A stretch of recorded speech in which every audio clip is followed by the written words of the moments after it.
As long as they don't move as much as the ship did when we were on our way transiting out here, I think I could handle that.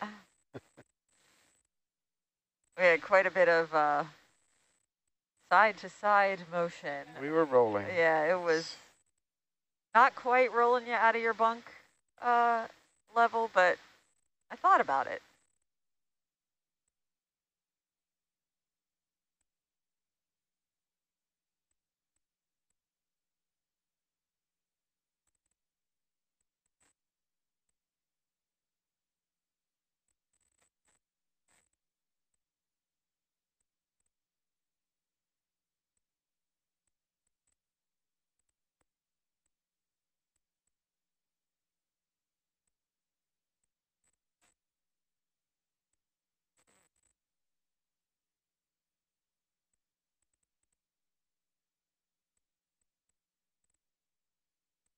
Thanks for your questions as we wind down this dive. We got a few folks from around the world asking if we saw the lunar eclipse, and we sure did.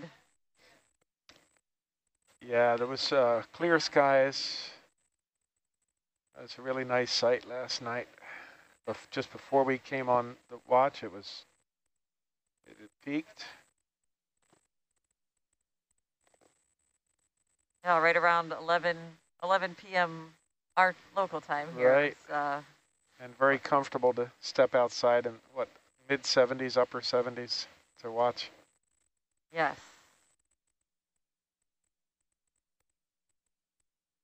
Pretty amazing sight.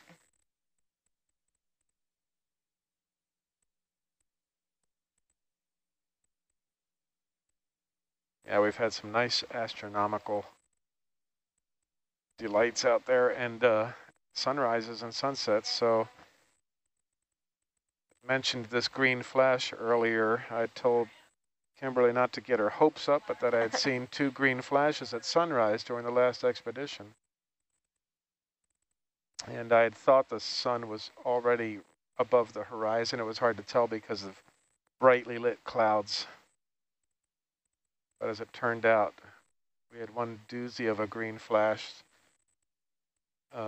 that lasted a couple seconds, I'd say. And what causes that? It's refraction of the light and scattering of the light, absorption of the longer wavelengths, and you're left with green and blue. Blue is scattered, or the green comes through, and it's brief. Yeah, it looked like an emerald for just a second or two. I caught the tail end of it. That was my first green flash. Mine too. Like I said, I'm good luck. Oh. What do we have there? Something just went by the camera view as we're coming up in the water column here. We've been seeing flying fish as well off the ship. I don't know if you mentioned that already. Yeah. No, the red-footed boobies have been watching for those flying fish and using us. They scatter from our bow wave, and the boobies are waiting for that. Yeah, I haven't seen the flying fish yet. I have seen the birds, but I will keep my eyes peeled for those. We also saw some turtles when we were leaving Honolulu. Yes, the green sea turtles.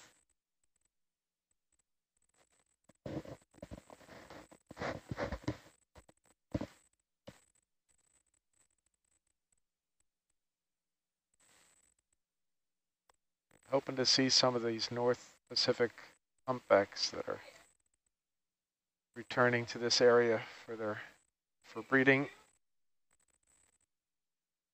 November is the start of their return. And would you expect that we would see those from the ROVs, or that we'd be more likely to see them from the ship? More likely from this ship, yeah. I'm not sure how deep they dive.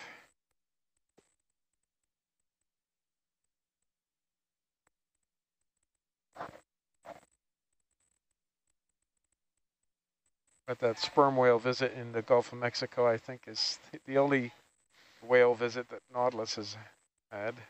And a spectacular clip it is. You can check that out on the YouTube channel. It's definitely a highlight.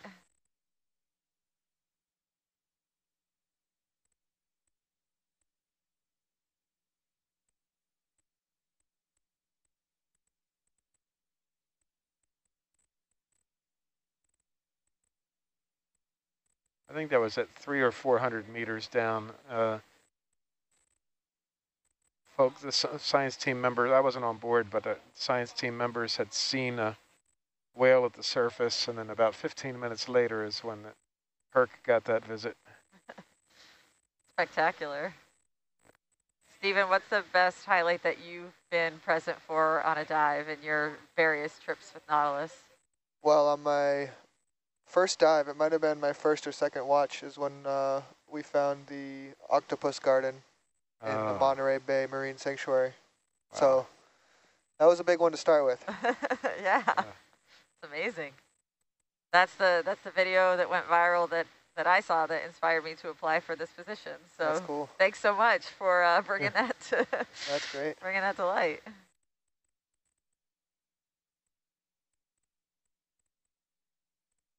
Yeah, I didn't know if I kind of thought, wow, is every dive going to be like this? I'm sure they're all great in their own way. Oh, yeah.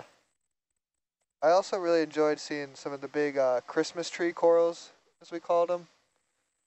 I forget where we were, but they were corals that were much bigger, much taller than Hercules. It was fun to pirouette around them. Yeah, in our science talk yesterday, we learned that some of these corals, they believe, are between 1,000 and 2,000 years old. Oh, those were the stony corals. Yeah, that Steve was talking about. And then there are black corals that have been dated older than that, 4,000 years, I think, is the record. Wow. Amazing. One of the great things about this experience is the scientists and other experts on board just go into the lounge and advertise that they're going to be teaching us all about their area of expertise. And it's like the best TED Talk you could ever imagine. Right out here on the ocean with the ship going side to side, and we get to learn all sorts of great things from these experts. Our coral expert from shore has told us that Christmas tree corals occur in the Southern California Bight, and that she was just looking at some photos yesterday. Oh, Meredith, yeah. Yeah. Thanks, Meredith. Thanks, Meredith.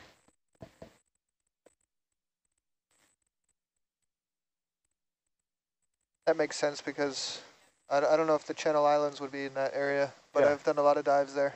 That's it. Yep. You got it.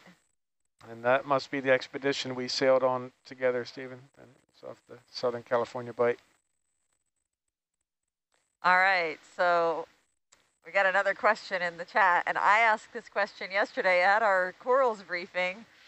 Is it the lifespan of a single polyp or of the colony? I asked this question and got some growling from the coral experts because really poorly understood, apparently. They're not really sure about the lifespan of a single polyp, but the colony, that is what they're dating to 1,000 to 2,000 years. And the difficulty is we really don't have good time series data for these. We drop down on these corals, we take a look, sometimes we take some samples, and then we go away. And on the time spans that we're talking about, we just don't have data over time. So I asked that question yesterday as well, and the answer is stay tuned. We don't know yet, and it's definitely an area of interest. We're going to have to come up with tiny little bands to put on the polyps. Yeah.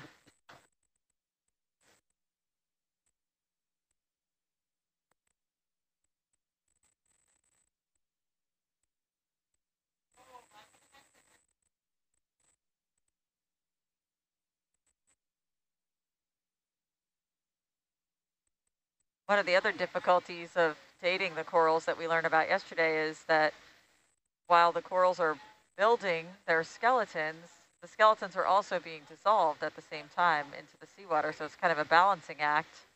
It's not like a tree where every year it puts on one ring and you can count the rings. It's a totally different dating method. Yeah, that's one determined animal to keep growing as it's dissolving. Yeah, right?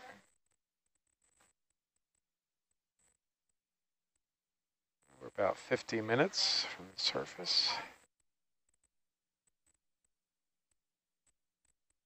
Yeah, if you're just tuning in, we're just ending our dive. We're rising in the water column. We occasionally see things floating by the camera, but we are rising up to the surface, and we will be completing this dive around 4 a.m. local time, and then we will be heading off to a different dive site north of here, and we're not quite sure exactly when that next dive will be, but hopefully sometime tonight, local time tonight. You can always check out updates at nautiluslive.org. Even if we are not diving, there will be an update there that will approximate when you might expect another dive. You can also follow EV Nautilus on Twitter, and you can get updates or dive alerts anytime we're about to put the vehicles in the water.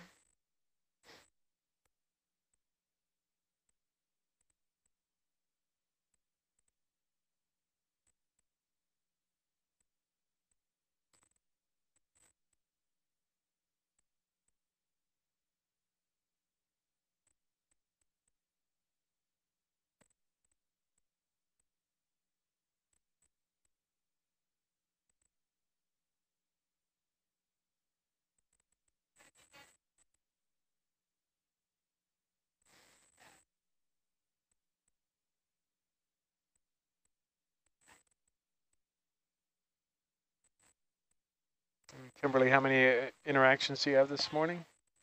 I think we have 7 classroom interactions. The first one's at 4 a.m. local time, so as soon as we complete this dive, I think Sarah's jumping on that one with me. We're talking to a classroom of students, and then it's just one after the other. Because of the time difference, most of these interactions have started early in the morning, and we're done by 10 o'clock or 11 o'clock local time here. We still do have some spots available, though, if anyone in the listening audience is a teacher or in charge of another group. You can have a live ship to shore Q&A with us here. Just go to nautiluslive.org and click on education.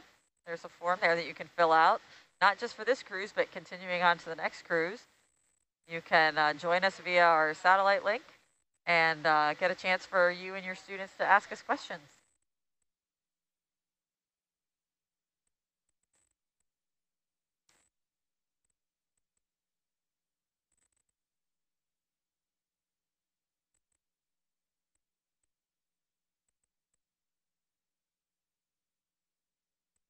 So we got a question coming in prompted by that the talk we did about how old the corals are.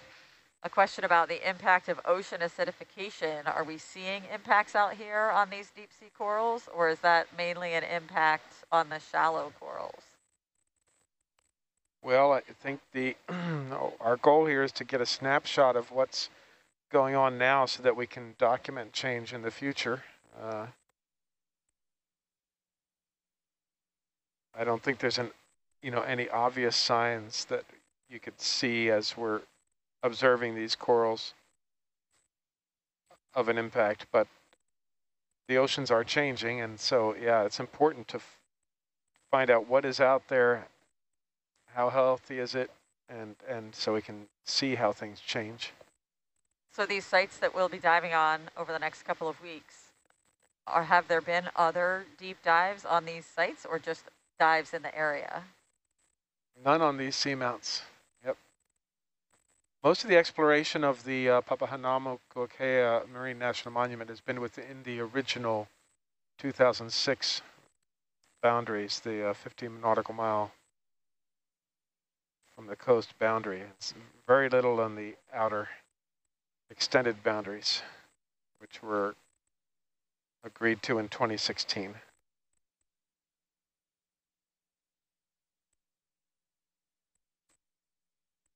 What is that on that camera right there? Oh, behind the ship. Talking about what's swimming. Yeah, sorry, we Yeah. have like about 15 different camera views here on the control van. And So we're looking aft of off the stern. yeah.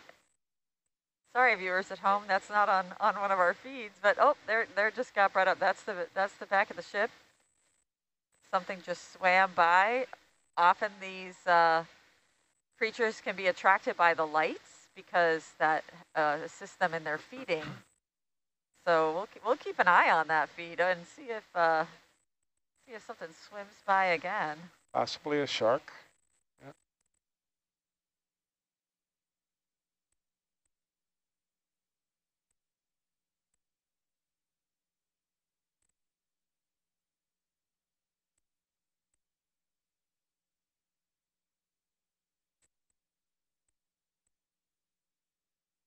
I'm sure that camera doesn't often get its moment in the sun on the quad view here, but not a lot to see on some of these other views as we're just rising up in the water column.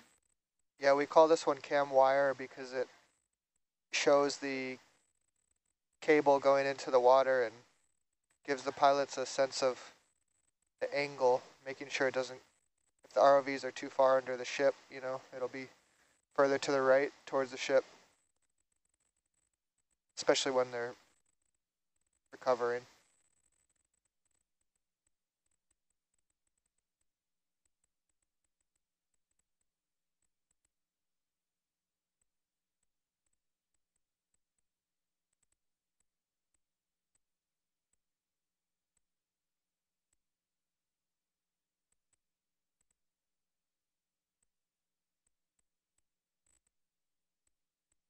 So Stephen, you've been doing a little bit of documenting, video documenting. Do you have some plans for further work during the expedition, that area? Yep, we have plans to do some filming in the control van, some filming in the wet lab, some filming with our scientists, kind of for the purpose of,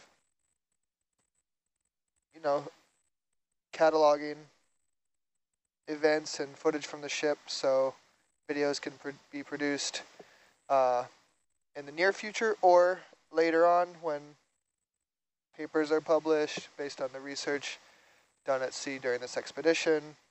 We're basically creating an archive so, you know, scientists and OET can have access to footage down the line.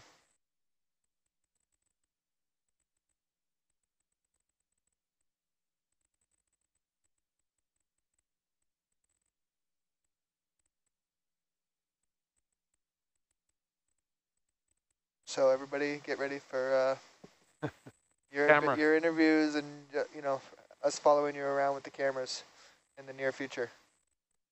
Get ready for my close-up.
So we have about 600 more meters to rise up here before we can recover the vehicles, which is always an interesting process to watch online.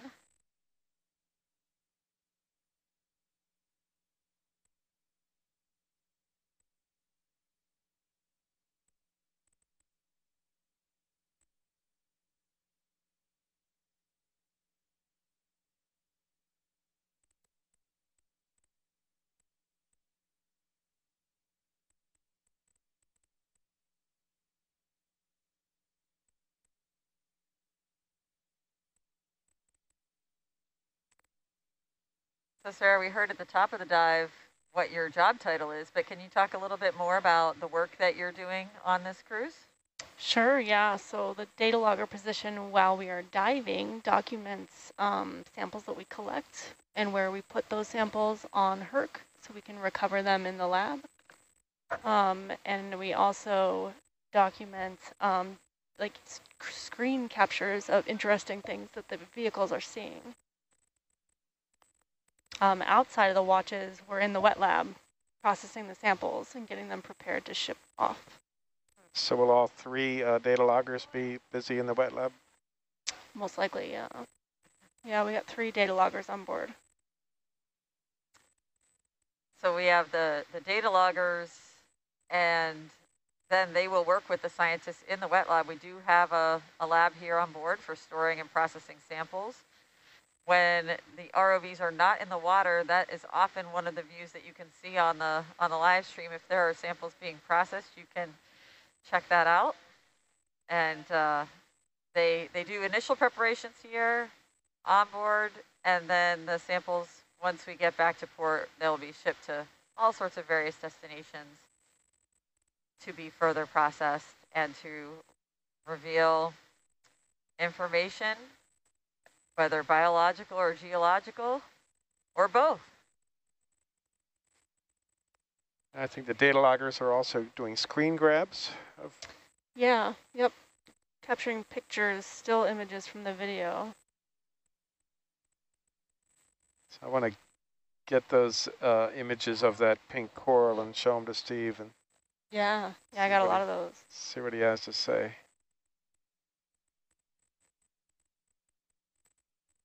I was curious, so I took a look already, and it's not a scleractinian, unfortunately. Oh, It's a precious coral, hemicorallium. okay. Thanks, Steve. Had you seen some of those earlier, Steve? No, I was wondering, because I would expect them in this depth range, but I guess we just hadn't hit that depth lower limit yet. Looked like a nice, healthy example.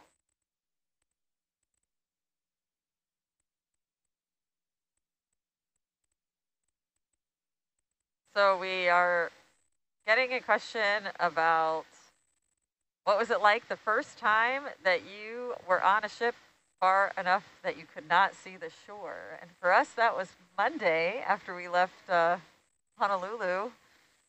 And that was the last land we saw. And as one of the few first-time Corps of Exploration members here, I could say it felt big. The ocean is big, friends. And we are out here in Papahaunumokuakea Marine Sanctuary, which is a huge marine sanctuary that if you overlaid it on a map of the continental U.S., it would stretch from New Orleans to Las Vegas. But in that area, there's only 6 square miles of land. And during this cruise, we do not expect to see any land above the surface of the ocean for this entire cruise until we get back closer and get back into port. So it's quite an experience, and it's beautiful. We have not had, knock on wood, we've not had any bad weather. It's just been beautiful, beautiful sailing, beautiful skies.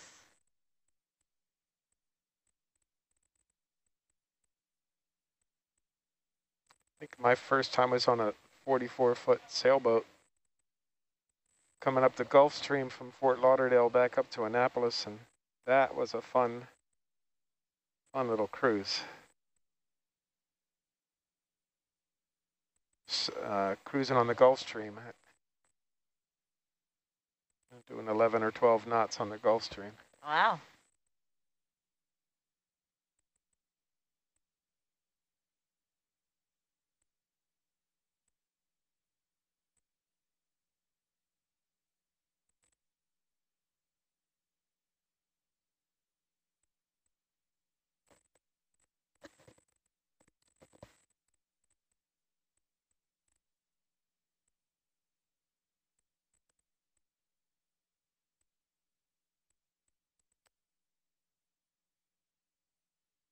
Gonna step out for a moment, see how we're doing with preparations for recovery on the deck.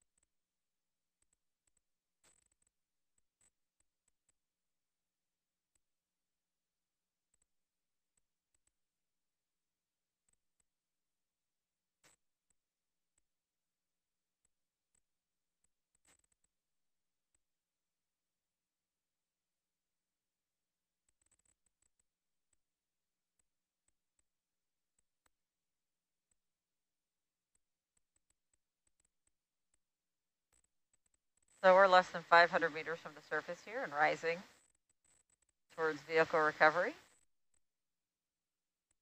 The lights you're seeing on sat feed 1, it's not the light from the surface.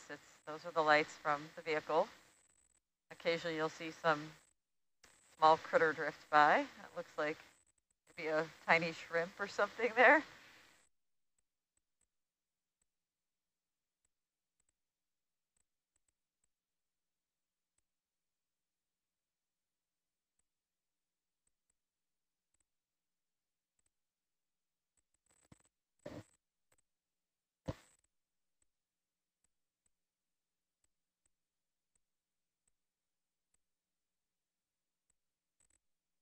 All right.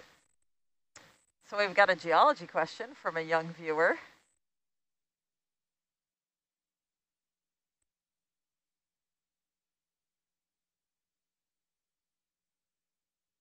So we've got a young viewer that is curious to know what the rock samples smell like.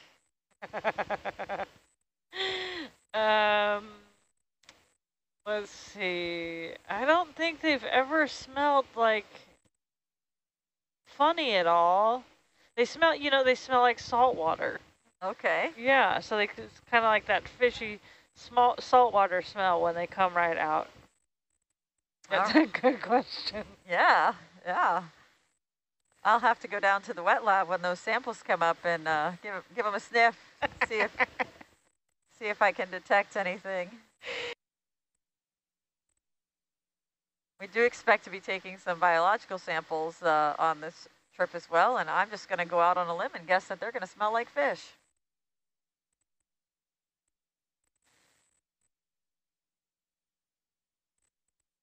Thank you for that question. Got a gale out of that here in the control van.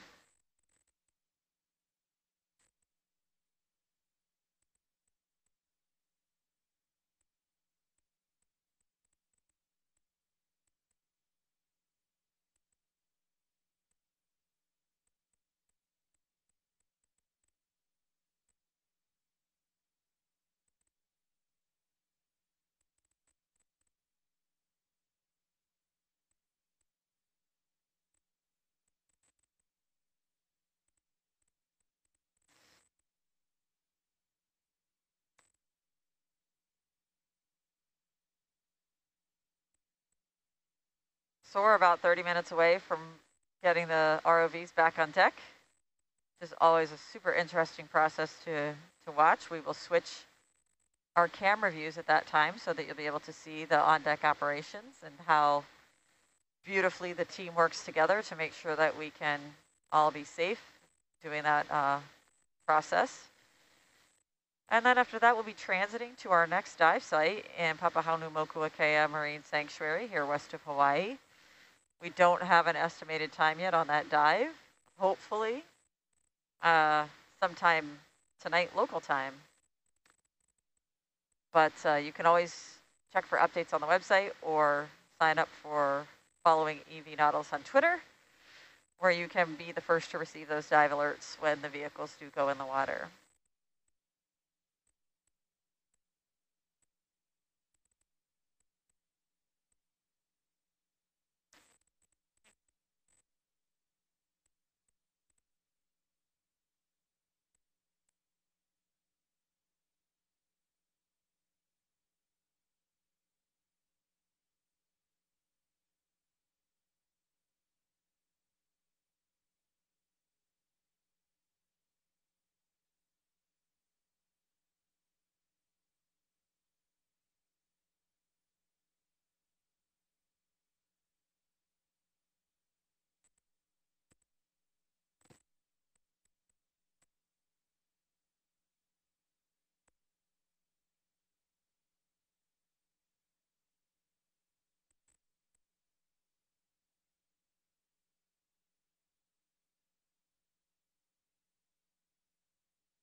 As we get closer to the surface here, you'll start to hear from the recovery teams as well.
You can kind of see the control van clearing out if you're watching online as everybody's duties are wrapping up here for this dive.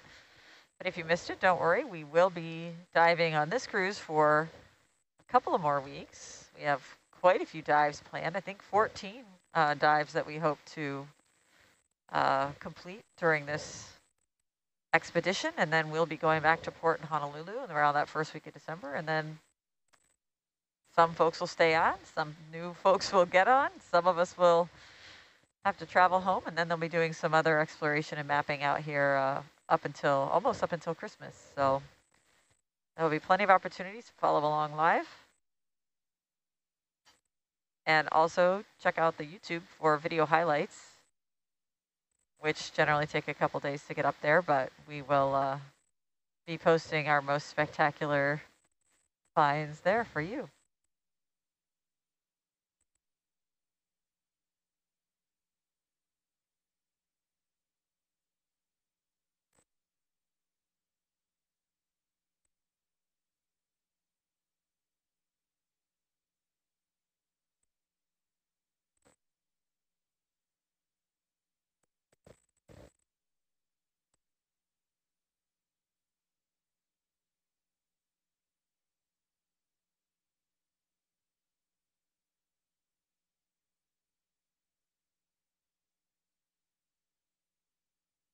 Oh, that looks like a siphonophore, maybe.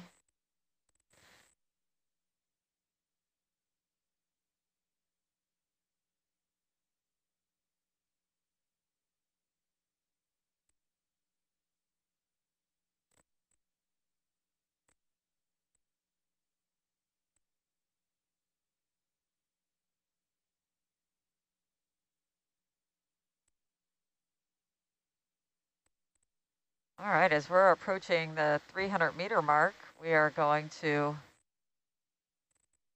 largely go off comms here so that the ROV crew and the ship crew, they will be coming out here on deck shortly. We'll be switching over to some of those deck cams so you can see that activity. And just a slow process here to make sure that we get this done right. So thank you for joining us. You can keep those questions coming in on nautiluslive.org. And we will be taking questions on our next dive, which will hopefully be in later today.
So if you're watching the nautiluslive.org quad stream, you can now see the deck view on sat feed 3.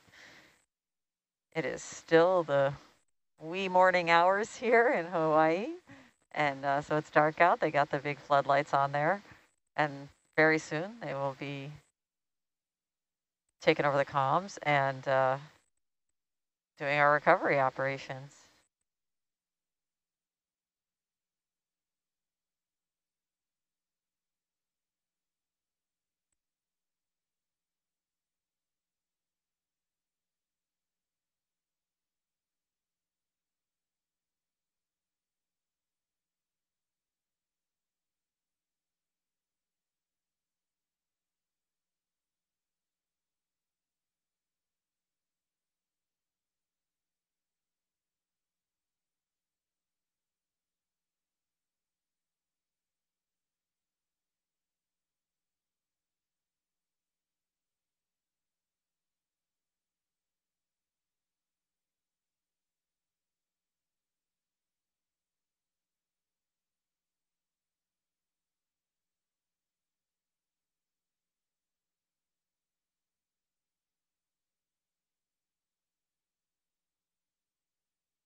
Will do, standby.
Deck control.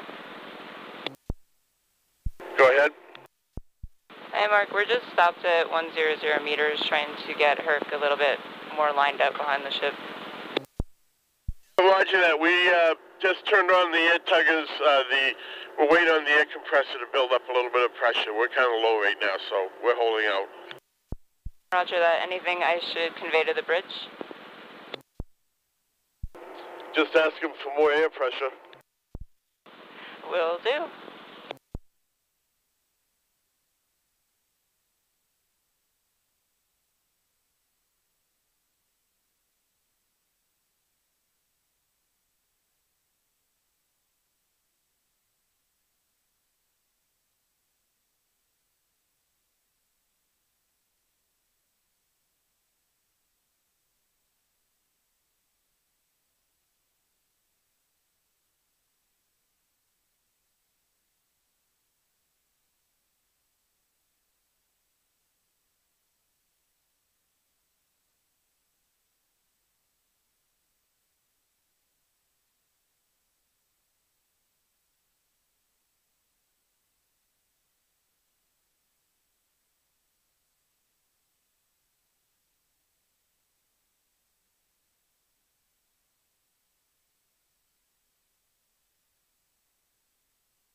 Deck control.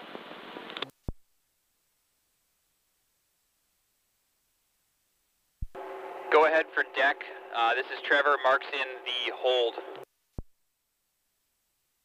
Okay, Trevor, we're starting back up. I did ask the bridge if they can get more pressure to the air tugger. Is everything okay down there?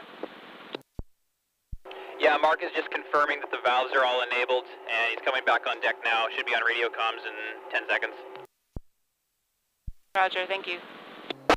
Yeah, do they have air pressure in the engine room? Stand by, Mark. I will check.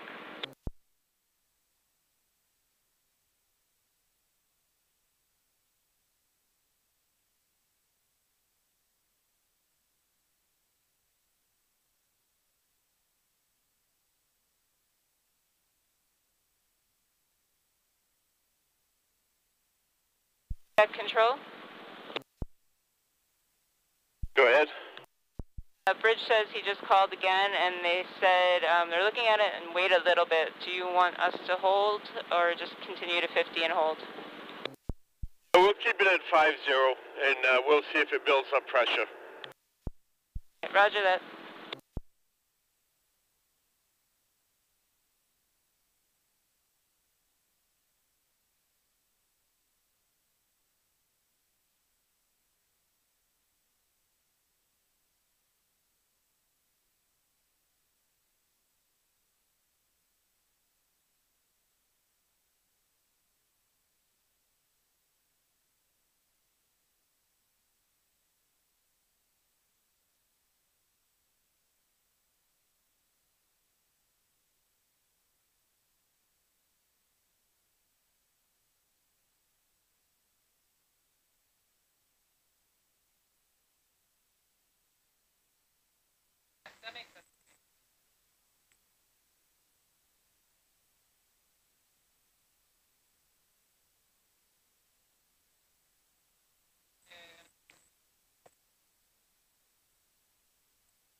Deck control.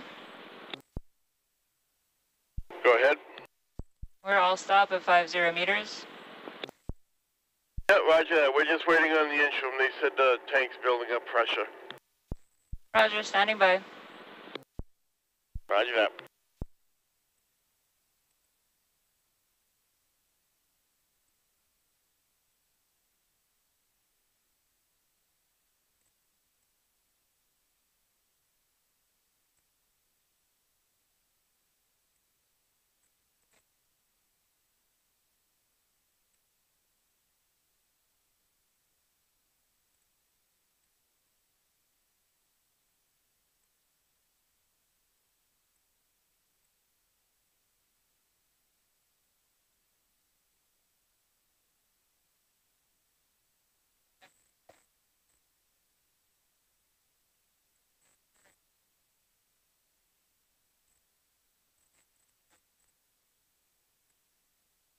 You have any issues? Any questions? No?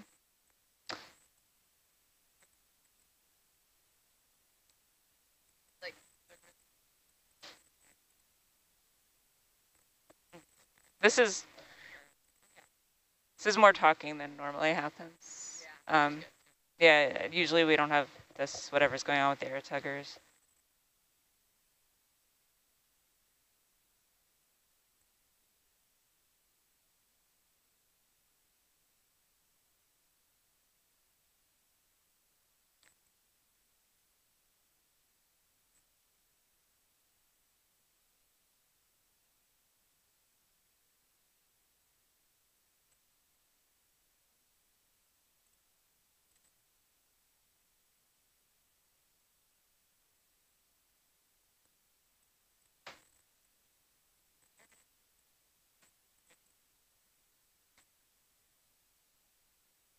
Not until,